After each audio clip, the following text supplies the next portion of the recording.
بسم الله الرحمن الرحيم الحمد لله وكفى وسلام على عباده الذين اصطفى أما بعد أعوذ بالله من الشيطان الرجيم بسم الله الرحمن الرحيم ولا تقربوا الزنا إنه كان فاحشا وساء سبيلا وقال النبي صلى الله عليه وسلم إذا لم تستحي فاصنع ما شئت صدق الله العظيم وصدق رسوله النبي الكريم اللهم صل على سيدنا محمد وعلى آل سيدنا محمد وبارك وسلم.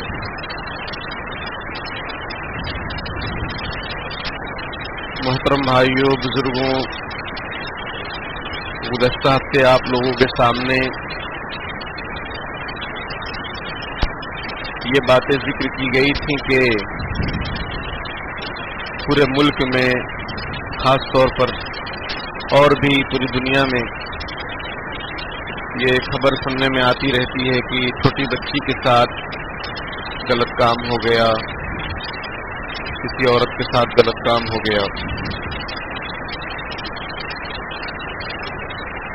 اس کی روک تھام کیا ہے؟ یہ کس طریقے سے جرائم رکیں گے؟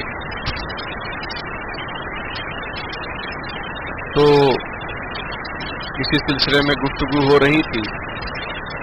پوری بات آئی نہیں ہے، ابھی کچھ باتیں باقی ہیں. 3 پوائنٹس، 3 اصول اور ضابطے میں نے آپ کے سامنے ذکر کیے تھے. پہلا یہ کہ گناہوں سے اور اس طرح کی خرافات، بے حیائی کے کام اور یہ ریپ وغیرہ جو ہو رہے ہیں، اس سے بچنے اور بچانے کا جو راستہ ہے، جو طریقہ ہے، وہ پہلی چیز ہے اللہ تعالیٰ کا خوف. جب اللہ تعالیٰ کا خوف دلوں میں ہوگا تو آدمی پھر کیمرے کی فکر نہیں کرے گا کہ کیمرہ لگا ہوا ہے کیا، کوئی دیکھ رہا ہے کیا. اس لیے کہ اسے معلوم ہے کہ اللہ تعالیٰ دیکھ رہے ہیں، میں اللہ تعالیٰ کی نظر میں ہوں. وہ کیمرہ لگا رہتا ہے، اس پہ لکھا رہتا ہے اوپر والا دیکھ رہا ہے. اوپر والا یعنی وہ کیمرہ. تو جب کیمرہ نہیں ہوگا تو جو حقیقی معنی میں اوپر والا ہے یعنی اللہ تعالیٰ، جب اس کا احساس، اس کا خوف دل میں ہوگا تو غلط کام کرنے کی ہمت نہیں ہوگی. کسی کیمرے کی ضرورت نہیں. تو پہلی چیز جو تھی وہ اللہ تعالیٰ کا خوف تھا، ڈر تھا، اور اللہ کے سامنے کھڑے ہونے کا احساس تھا کہ کل قیامت کے دن اللہ کو کیا منہ دکھائیں گے اور نبی اکرم صلی اللہ علیہ وسلم کو کیا منہ دکھائیں گے اور قبر کا معاملہ کیسے حل ہوگا. جب یہ احساسات ہوں گے تو انشاءاللہ جرائم میں کمی آئے گی. آپ دیکھیے قرآن پاک جب آپ کھولیں گے تو اللہ پاک نے جو اپنا انٹروڈکشن کرایا ہے، اپنا تعارف کرایا ہے، وہ رحمان اور رحیم سے کرایا ہے.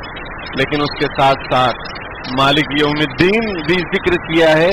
اس کا مطلب یہ ہے کہ وہ خدا قیامت کے دن کا بھی مالک ہے، اس روز کا مالک ہے جس دن پائی پائی کا حساب ہوگا. یعنی اس چکر میں مت رہو کہ اللہ تعالیٰ بڑے غفور الرحیم ہے تو سب کچھ معاف کر دیں گے، جو چیز چاہے کرتے رہو، جس کو نقصان پہنچانا ہے، تکلیف پہنچانا ہے، کرتے رہو. ایسا نہیں ہے. بے شک اللہ رب العزت غفور الرحیم ہے، رحمان ہے، رحیم ہے، لیکن مالک یوم الدین بھی ہے کہ قیامت کے دن آپ کو حساب دینا پڑے گا کہ تم نے کیسی زندگی گزاری، اور اگر تم نے کسی کو ستایا ہے، دل دکھایا ہے، کسی کا حق مارا ہے تو اس کا بھی وہاں پر پائی حساب ہوگا. تو یہ اس لیے تاکہ خوف بنا رہے. حدیث شریف میں ہے نبی اکرم صلی اللہ علیہ وسلم جو کہ رحمت للعالمین ہے، وہ فرماتے ہیں کہ اپنے گھروں میں کوڑا لٹکا کے رکھو تاکہ بوقت ضرورت بچوں کی تربیت میں کام آئے، اہل خانہ کی تربیت میں کام آئے. یہ کون کہہ رہا ہے؟ آپ صلی اللہ علیہ وسلم. حدیث شریف ہے یہ. ایسا نہیں کہ پٹائی کرتے رہو، نہیں، وہ ڈر بنا رہے. ڈر کوڑا لٹکا کے رکھو، ڈر بنا رہے۔ تو میرے بھائیوں، یہ خوف ایسی چیز ہے کہ اگر آدمی جیسے مال وغیرہ میں جاتا ہے تو وہ نامناسب حرکت کرنے سے بچتا ہے کہ ناک میں انگلی نہیں ڈالتا رہتا، کیونکہ اس کو معلوم ہے کیمرہ لگا ہوا ہے، لوگ دیکھ رہے ہیں۔ تو نامناسب حرکات سے بھی آدمی اپنے آپ کو بچاتا ہے کب؟ جب اس کو اس بات کا یقین ہوتا ہے کہ کوئی مجھے دیکھ رہا ہے۔ تو جب اس بات کا یقین ہو جائے گا دل میں، جس کی ہمارے اندر کمزوری ہے اور اس کو اللہ سے مانگنے کی ضرورت ہے، محنت کرنے کی ضرورت ہے، وہ ہے اللہ کا خوف، اللہ کا ڈر، اس کے سامنے جواب دینے کا احساس۔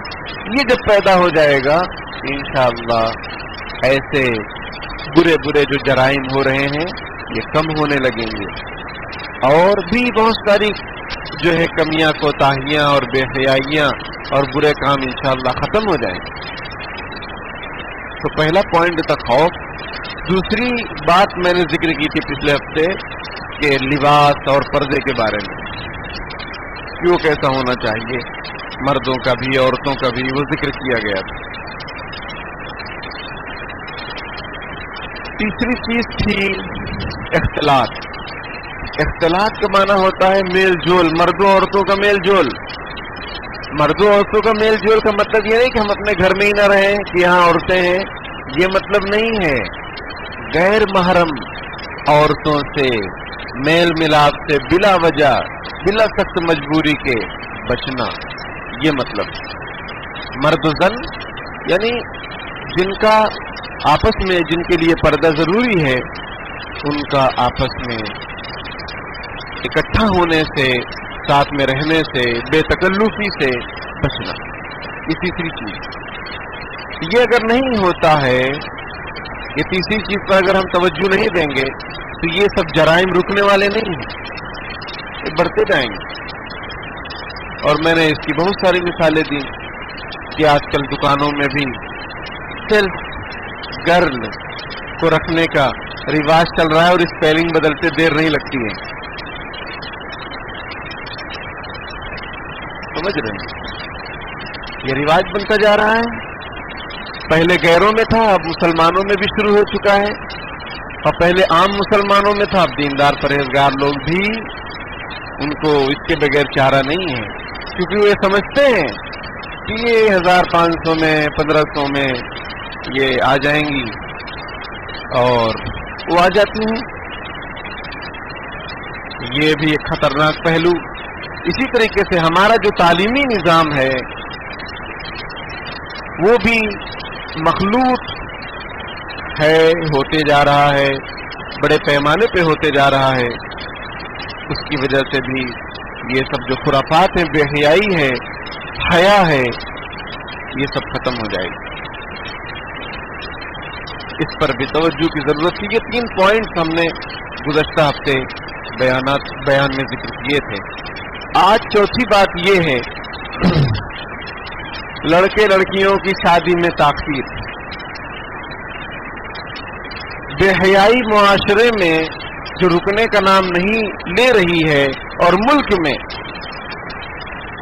اور دنیا میں جو طرح طرح کے واقعات پیش آ رہے ہیں، اس کی بڑی وجہ یہ ہے کہ لڑکے لڑکیوں کی جلدی شادی نہیں کی جا رہی۔ یہ کہتے ہیں کہ ابھی پیر پر کھڑے نہیں ہوئے، تو پیروں پر ایسا لگتا ہے کہ وہ ہاتھ سے چلتا ہے، اور جب وہ کھڑا ہوتا ہے تو اپنے ہاتھ پر جو ہے یوگا کرتے ہوئے کھڑا ہوتا ہے، ایسا معلوم ہوتا ہے۔ ارے بھائی کیا ہے؟ قرآن پڑھیے، اس کا ترجمہ دیکھیے، اس کی تفسیر سنیے تو آپ کو پتہ چلے گا۔ ان یکونوا فقراء یغنیہم اللہ من فضلہ، اگر تم غریب ہوگے، اگر یہ غریب ہوں گے، کون؟ یہ شادی کرنے والے، اللہ تعالیٰ ان کو اپنے فضل و کرم سے مالدار بنا دے گا۔ اگر مقصد کیا ہے؟ عفت اور پاک دامنی۔ شادی کا مقصد کیا ہے؟ عفت اور پاک دامنی، کہ ہم گناہوں سے بچیں، اور لڑکے لڑکی کی شادی کی عمر ہوگی، اب شادی کر دی جا رہی ہے تاکہ یہ گناہوں سے بچیں۔ تو اگر یہ مقصد ہے تو حدیث شریف بھی سنیے، قرآن کی آیت تو میں نے پڑھا، ان یکونوا فقراء، اگر یہ غریب ہوں گے، یغنیہم اللہ من فضلی، اللہ تعالیٰ اپنے فضل و کرم سے ان کو مالدار بنا دے گا۔ حدیث شریف میں آپ صلی اللہ علیہ وسلم نے ارشاد فرمایا کہ اللہ پر لازم ہے 3 لوگوں کی مدد کرنا۔ حالانکہ اللہ پر کوئی چیز لازم نہیں ہے، وہ تو مالک الملک ہے، وہ تو خالق کائنات ہے، رب ذوالجلال ہے، وہ بے نیاز ہے، اللہ الصمد، اس کو کسی کی ضرورت نہیں، سب کو اس کی ضرورت ہے، لیکن پھر بھی اللہ تعالیٰ اپنے بندوں پر بڑا مہربان ہے۔ واللہ رؤوف بالعباد، اللہ اپنے بندوں پر بڑا مہربان ہے۔ نبی عبادی انی انا الغفور الرحیم، میرے بندوں کو یہ بتا دو کہ میں بڑا بخشنے والا اور رحم کرنے والا ہوں۔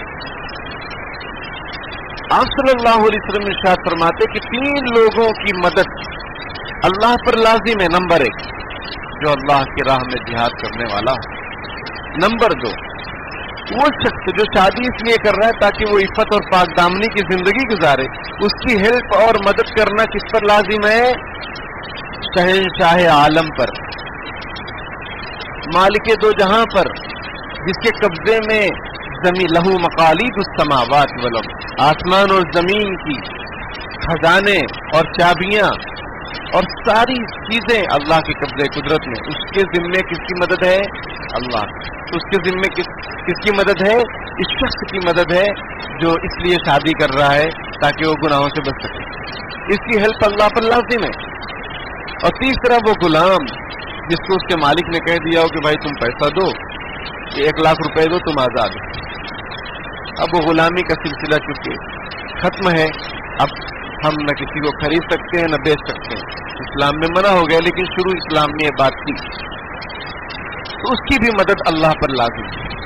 تو میرے بھائی، ہم اپنے دم پر کی بات کر رہے ہیں، ہاں اس کا لحاظ رکھنا ضروری ہے، لیکن ہمارے ہاں جو تصور ہے پیروں پر کھڑے ہونے کا، وہ بہت عجیب و غریب تصور ہے۔ وہ یہ ہے کہ یہ 35 سال تک پڑھائی پہلے مکمل کرے، پھر یہ گھر بنوائے گا، ٹھیک ہے، کیونکہ یہ جنگل میں رہتا ہے ابھی، اور یہ پڑھائی اس لیے مکمل کرے گا کہ اس کو کچھ معلوم نہیں ہے کہ زندگی کیسا گزارنا ہے۔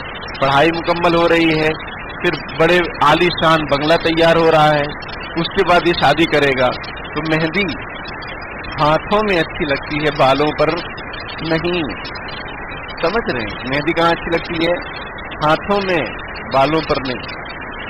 تو ایک وکیل صاحب تھے، وہ وکالت پڑھی انہوں نے، اس کے بعد پھر اب رشتے کی بات جب چلنے لگی تو ان کی کچھ ریکوائرمنٹس تھی کہ لڑکی کیسی ہونی چاہیے، پتلی ہو اور خوبصورت ہو اور ایسی ہو ویسی ہو، کئی شرطیں تھی ان کی کہ ایسی شرط والی لڑکی ہونا چاہیے۔ اب تلاش کر رہے بھائی، مل ہی نہیں رہی، کچھ نہ کچھ کمی ملی جا رہی، کوئی خوبصورت ہے تو وہ موٹی ہے، ٹھیک ہے، یا کچھ بھی ایسا ان کی جو بھی شرطیں رہتی ہیں۔ اب عمر کتنی ہو گئی؟ 40 سال۔ اب انہوں نے ساری شرطوں کو کاٹا، صرف ایک شرط باقی رکھا کہ وہ عورت ہونا چاہیے، بس عورت ہو بس۔ تو میرے بھائی، تجربے کی بات عرض کرتا ہوں، بہت سارے لوگوں کے واقعات میں نے سنے ہیں، دیکھے بھی ہیں کہ جو لوگ لڑکی شادی کے موقع پر جاتے ہیں رشتہ دیکھنے کے لیے اور کمیاں نکالتے ہیں، ٹھیک ہے، اور ریجیکٹ کرتے ہیں، ایسے لوگوں کی شادیاں مشکل ہو جاتی ہیں،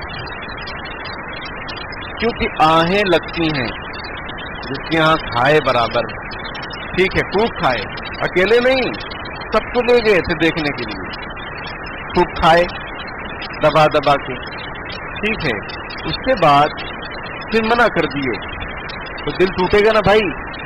اور حدیث شریف میں ہے کہ مومن کی عزت اور اس کی حرمت کعبہ شریف سے بڑھ کر ہے۔ وہ کعبہ جو اللہ کا گھر ہے مکے میں، اس سے بھی اعلیٰ اور افضل کس کی عزت ہے؟ مومن کی اور اس کے دل کی۔ اس لیے میرے بھائیوں، یہ جو بے حیائی پورے ملک کی بات ہو رہی ہے، جو بے حیائی پھیلی ہوئی ہے یا بے حیائی کے واقعات پیش آتے ہیں، اس کی بنیادی وجہ یہ ہوتی ہے کہ ایسے لڑکے یا لڑکیاں یہ غلط دوستیوں کے چکر میں پڑ جاتے ہیں، یا پھر یہ شادی شدہ نہیں ہوتے ہیں، شادی کرتے نہیں ہیں اور ادھر ادھر منہ ماری کرتے ہیں، حرام کاری میں مبتلا ہو جاتے ہیں۔ تو شادی میں تاخیر یہ ہمارے معاشرے میں بے حیائی کو ترقی دے گا۔ اب کب کس عمر میں شادی کرنا چاہیے؟ جلد از جلد شادی کرو، جلد از جلد۔ لڑکی لڑکے بالغ ہو گئے، اب ہمارے ملک میں کچھ قوانین ہیں، ان کی رعایت کر لی جائے، ٹھیک ہے، اور وہ بھی بہت زیادہ عمر نہیں ہے اس کی، 17-18 سال کی بات ہے، اور اس میں کہاں ہم شادی، ہم تو 25 کے بعد 30 کے بعد سوچتے ہیں کہ شادی کرنا ہے۔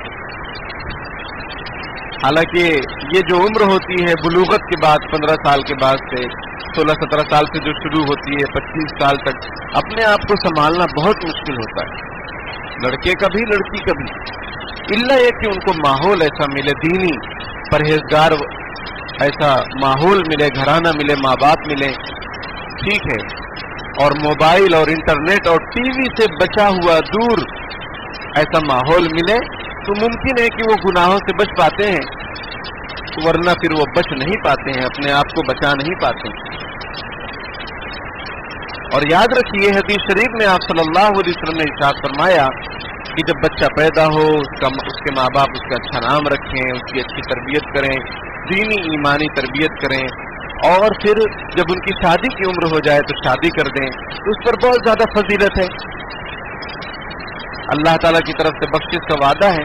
لیکن اگر وہ شادی میں تاخیر کریں ماں باپ اور یہ بچے گناہ میں مبتلا ہو جائیں تو گناہ میں باپ کو بھی اتنا ہی گناہ ملے گا جتنا بچوں کو گناہ مل رہا ہے، کیونکہ ابا شادی نہیں کر رہا ہے، اس وجہ سے سب معاملہ گڑبڑ ہو رہا ہے، تو والد بھی گنہگار ہوگا، یہ آپ صلی اللہ علیہ وسلم کا فرمان ہے۔ اس لیے ماں باپ کو چاہیے، لڑکے لڑکیوں کو چاہیے کہ جلد از جلد شادی، اب وہ تو کہتے نہیں، بچوں میں شرم ہوتی ہے کہ کہیں گے کہ ابا میری شادی کرو، بولیں گے اس کو دیکھو کتنا بے حیا ہو گیا ہے، حالانکہ بے حیائی کی بات نہیں ہے، یہ حیا کی بات ہے، اور حیا کو بچانے والی بات ہے، عزت کو بچانے والی بات ہے، سمجھ رہے ہیں؟ تو ماں باپ کو بھی اس بات کی فکر کرنا چاہیے کہ ہم اپنے اولاد کی جلد از جلد شادی کریں، اور جہاں مناسب رشتہ لگا اس کو انکار نہیں کرنا چاہیے۔ حدیث شریف میں ہے کہ جب تمہارے پاس کوئی رشتہ بھیجے اور اس کے دین اور اخلاق سے تم راضی ہو تو شادی کر دو، اور اگر شادی نہیں کرو گے تو بہت بڑا فساد ہوگا، یہ آپ صلی اللہ علیہ وسلم کا فرمان ہے۔ اور کیا فساد ہوگا؟ میں نے ذکر کیا کیا فساد ہوگا کہ جلدی پھر رشتہ ملنے والا نہیں ہے، یہ ڈھونڈتا ہی رہے گا، یہ ڈھونڈتا ہی رہے گا، اور پھر بدنام بھی ہو جائے گا، یار یہ تو آتے ہیں اور کھاتے ہیں اور چلے جاتے ہیں، ان کو بلاؤ ہی مت، ان کو نہ لڑکی دو نہ لڑکا دو، کچھ بھی نہیں۔ تو اس لیے میرے بھائیوں، کہیں پر بھی مناسب رشتہ لگ رہا ہے، پسند آ رہا ہے، فوراً کر لو۔ A to Z آپ خوبیاں ڈھونڈنے جائیں گے یہ مشکل ہے اور ناممکن ہے، بہت مشکل، اس سے پھر تاخیر ہوتی جائے گی، اور اس دور میں بے حیائی کے دور، جو بے حیائی اتنا عروج پر ہے، اور فحاشی، عریانیت، ننگا پن اتنا عروج پر ہے، ترقی پر ہے، جگہ جگہ یہ قدم قدم بلائیں، یہ سواد کوئے جانا، جس سے زندگی ہو پیاری وہ یہیں سے لوٹ جائے، اتنے قدم قدم بلائے ہیں کہ اپنے آپ کو اور اپنے ایمان کو، اپنی عفت اور پاک دامنی کو بچانا مشکل ہو گیا ہے، تو پھر لیٹ ہوتے جائے گا۔ اس لیے جہاں مناسب رشتہ لگے فوراً کر لینا چاہیے، تاخیر نہیں کرنا چاہیے۔ عجیب بات یہ ہے کہ اگر کوئی بہت مالدار، ٹھیک ہے، لڑکا سرکاری نوکری والا لڑکا اگر کوئی رشتہ بھیجتا ہے فوراً ایکسپٹ، اور کوئی غریب جو ہے رشتہ بھیجتا ہے تو پھر گھر میں استخارہ شروع ہو جاتا ہے، گھر میں استخارہ ہوگا پہلے، کسی کو ایک